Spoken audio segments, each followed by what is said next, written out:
বিজেপির সম্প্রতি মানে আমি যা দেখছি মানে কিছু নিম্ন স্তরের নেতা, যারা উচ্চ স্তরের আমি বলবো না, যারা নিম্ন স্তরের নেতা তা এবং কিছু মহিলা, তাদের দেখছি আমার পোশাক নিয়ে তাদের প্রচন্ড মাথা ব্যথা।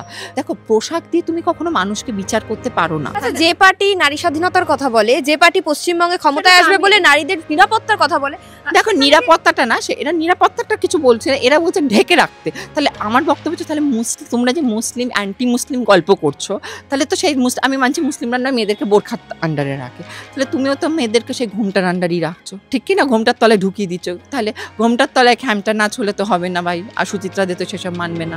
এই মুহূর্তে আমাদের সঙ্গে সুচিত্রা দি রয়েছে। দিদি, আপনি একেবারে প্রতিবাদে মুখর হয়ে ওঠেন সবসময়। এখন বর্তমানে আপনাকে তো বিজেপির মঞ্চে একেবারে দেখাই যাচ্ছে না, খুবই কম দেখা যাচ্ছে বলা যাচ্ছে, একেবারে দেখা যাচ্ছে না, কেন? দেখো, প্রথম কথা, আমি নিজে ব্যক্তিগতভাবে একটু শারীরিকভাবে অসুস্থ রয়েছি, আর এই অসুস্থতার জন্য আমি চট করে কোথাও বেরোচ্ছি না, কারণ আমার একটা বড় সার্জারি হয়েছে দিল্লিতে, তোমরা সবাই জানো। তা আমার এবার তাছাড়া সেকেন্ড যেটা হচ্ছে সেটা হচ্ছে বিজেপির সম্প্রতি মানে আমি যা দেখছি মানে কিছু নিম্ন স্তরের নেতা, যারা উচ্চ স্তরের আমি বলবো না, যারা নিম্ন স্তরের নেতা তা এবং কিছু মহিলা, তাদের দেখছি আমার পোশাক নিয়ে তাদের প্রচণ্ড মাথা ব্যথা। মানে তারা বলছে যে আপনার পোশাক আপনার ঠিক নয়, আপনার পোশাক আপনি আপনার শালীনতা বজায় রাখছেন না, এইসব নিয়ে তাদের দেখছি। পোশাক নিয়ে দেখো, আজকে আমি একটা কথা বলি, যেটা হচ্ছে আমরা গণতান্ত্রিক দেশে বাস করি, আমরা একটা ডেমোক্রেটিক, একটা হচ্ছে আমাদের যেখানে লিবার্টি, ফ্র্যাটার্নিটি, ইকুয়ালিটি, এইসব কথাগুলো যেগুলো আমাদের সংবিধান দ্বারা হচ্ছে স্বীকৃত, ঠিক আছে? তাহলে সেই রকম একটা কান্ট্রিতে তাহলে সেই মহিলাদের যখন তারা আজকে যারা মহিলাদের সুরক্ষার কথা বলে তারা কিন্তু মহিলাকে আলটিমেটলি সে ঘুমটার তলায় ঢোকাচ্ছে। আজকে ওরা মুসলিম বিরোধী কথা বলছে। দেখো, একটা কথা শোনো, আমার বক্তব্য হচ্ছে বিজেপি যখন মুসলিম বিরোধিতা কথা বলছে যে আমরা হিন্দু ভোট চাই, হিন্দু মুসলিম, তাহলে আমি মানছি মুসলিম, ওদের কথা অনুযায়ী মুসলিমরা খারাপ, আমি ধরে নিলাম, মুসলিমরা মেয়েদেরকে বোরখার আন্ডারে রাখে, ঠিক আছে? তাহলে তোমরাও তো সেই আমাকেও তো তাহলে সেই বোরখার আন্ডারই ঢোকাচ্ছ, বোরখা না হলে ঘোমটার আন্ডারে ঢোকাচ্ছ। ব্যাপারটা তো সেই একই হয়ে যাচ্ছে না? দেখো, ওকে তার মানে মহিলাদের কি কোথাও কি স্বাধীনতাটা সেখানে কি লঙ্ঘন হচ্ছে? আমার এটা একটা প্রশ্ন রইল। সেকেন্ড হচ্ছে, বিজেপির তো আগের অনেক নেতা নেত্রী ছিল, তারাও তো অনেক খোলামেলা জামা কাপড় পরেছে, তাদের একাধিক পোস্ট রয়েছে। দেখো, যে হ্যাঁ বাবা নেই তা তো নয়, তাহলে আমার বেলা দেখতে তাদের প্রবলেমটা কোথায়? আমার সেটা একটা প্রশ্ন রইল। কারণ হচ্ছে, আর থার্ড হচ্ছে, দেখো, পোশাক দিয়ে তুমি কখনো মানুষকে বিচার করতে পারো না, এক নম্বর জিনিস। কারণ যেটা আমাদের সাথে, তুমি কি পরবে, তুমি হট প্যান্ট পরে বেরোবে, তো তুমি বিকিনি পরে বেরোবে, কারণ আজকে বিদেশের মেয়েরা সব কিছু পরে বেরোয়। কারণ বিদেশে আমরা কিন্তু কোনো বিদেশের মেয়েরা কিন্তু ওখানে স্বাধীনতাটা সেইভাবে মানে they enjoy their freedom to the fullest, ঠিক না? তাহলে আজকে মানে কি বলবো, ওখানকার মেয়েরা যদি সেই স্বাধীনতাটা, পরিপূর্ণ স্বাধীনতা ভোগ করতে পারে, তাহলে আমরা গণতান্ত্রিক রাজ্যে বাস করে, তাহলে আমাদের মেয়েদের উপর এত রেস্ট্রিকশন ইম্পোজ কেন করা হবে? মানে আমি যতবার তোমার সাথে কথা বলেছি, তুমি মানে এই ধরনের ড্রেস এবং জামা কাপড় প্রচন্ড পরতে ভালোবাসো। আমাকে যে হ্যাঁ বাবা বাংলার মানুষ যে প্রথম দেখছে যে আমি ওয়েস্টার্ন পরছি, তাও নয়। কারণ আমি আজ থেকে না, তোমরা আমাকে প্রতিবাদী মঞ্চতেও দেখেছো ওয়েস্টার্ন, একদম ভরা ওয়েস্টার্নে দেখেছো, ঠিক না? কারণ আমি বরাবরই ওয়েস্টার্ন পরি। দেখো, একটা কথা বলছি, আমি প্রচুর ফরেনারদের সাথে মিশেছি, আমার প্রচুর ফ্রেন্ডস ফরেনার আছে, এবং যার জন্য আমি একটু ওয়েস্টার্ন কালচারের মানুষ, আমি সেটা নিজেও বারবার একাধিক জায়গায় বলেছি। তা তোমরা আজকে ওরা যে হিন্দুত্বর কথা বলছে, যা ওরা বলছে ভারতীয় সংস্কৃতি, তা ওরা ভারতীয় সংস্কৃতিতে আমরা কি মা কালীকে পুজো করা হয়? তাহলে মা কালী কি থাকে?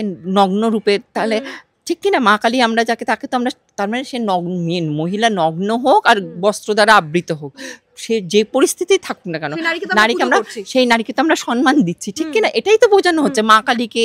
তো তারপর হচ্ছে তারা মাকে, তারপর কি বলে ওই ছিন্ন মস্তাকে, এগুলো কি মানে যে মায়ের যে আমরা হয়তো, আমি হয়তো পুরোপুরি হয়তো মাইথোলজি জানি না, হয়তো আপনারা বলবেন আপনি ঠাকুরকে নিয়ে এসব বলছেন, কিন্তু আমি যেটুকু বুঝি সেইটুকু আমি আমার নিজের ব্যক্তিগত ধারণাতে, যে তাহলে আমরা তো সেখানে মা কালীকে তো আমরা তো সেই নারীর ওই রূপকে কি করছি, আমরা তো মাতৃরূপে পুজো করছি, ঠিক কিনা?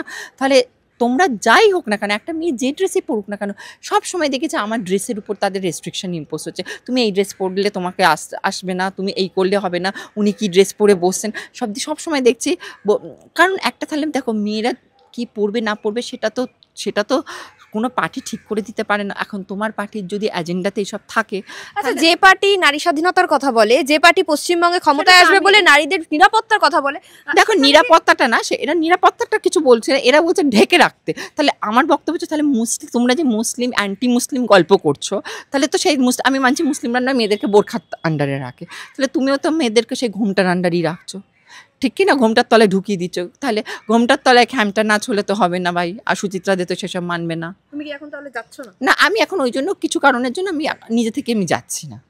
দেখো সত্যি কথা বলতে গেলে আমার কোথাও একটা খারাপ লেগেছে, যেটা বারবার যদি কাউকে ড্রেস, পোশাক, কারণ পোশাক কারোর হতে পারে না, আমরা গণতান্ত্রিক জায়গায় বাস করি, তুমি কি পোশাক পরবে না তোমার সম্পূর্ণ স্বাধীনতা আছে।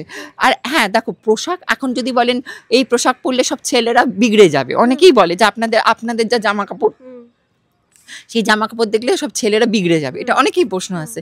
দেখো আজকে অভয়া তো তাহলে তো ও তো ডাক্তারি ড্রেস ছিল, বা আজকে যে কোনো মেয়েরা ধরো যারা রেপড হচ্ছে, তারা তো নার্স রেপড হচ্ছে, তারা তো ভদ্র রেপটা হলে এমনি হবে অমনি হবে, পরিষ্কার গল্প। আর দেখো তুমি ওয়েস্টার্ন ড্রেস পরতে পারো, আর কাউকে প্রভোগ করা, সেটা দুটোর মধ্যে পার্থক্য রয়েছে। আমাকে সম্প্রতি আমি দেখেছি বহু ক্ষেত্রে, ওই যখন আমি ওই ওয়েস্টার্ন ড্রেস পরে আমি সম্প্রতি একটা প্রোগ্রামে বসেছি, সবাই দেখে বলছে ছি ছি, এই নাকি আবার নায়িকাদেরকে নিন্দে করেছে, ঋতুপর্ণাকে বলেছে। একটা জিনিস আপনাদের বুঝতে হবে, আমি ঋতুপর্ণাকে কোন গ্রাউন্ডে বলেছি আজকে আমি বলতে বাধ্য হচ্ছি। ঋতুপর্ণা সেনগুপ্ত সেটা হচ্ছে একটা জাতীয় অনুষ্ঠানে, একটা রাজভবনে গেছিলো, সেই রাজভবনে রাজ্যপালের সামনে ও দাঁড়িয়ে, সেটা জাতীয় পতাকার সামনে দাঁড়িয়ে ও প্রভোগ করছে। কারণ আমি বারবার বলছি, ওয়েস্টার্ন ড্রেস পরে যারা শিক্ষিত মানুষ তারা হয়তো আমার সাথে একমত হবেন। দেখুন ওয়েস্টার্ন ড্রেস পরা আর আমি যদি কাউকে প্রভোগ করি, দুটোর মধ্যে কিন্তু সম্পূর্ণ পরিপূর্ণ আলাদা জিনিস, ঠিক কি না?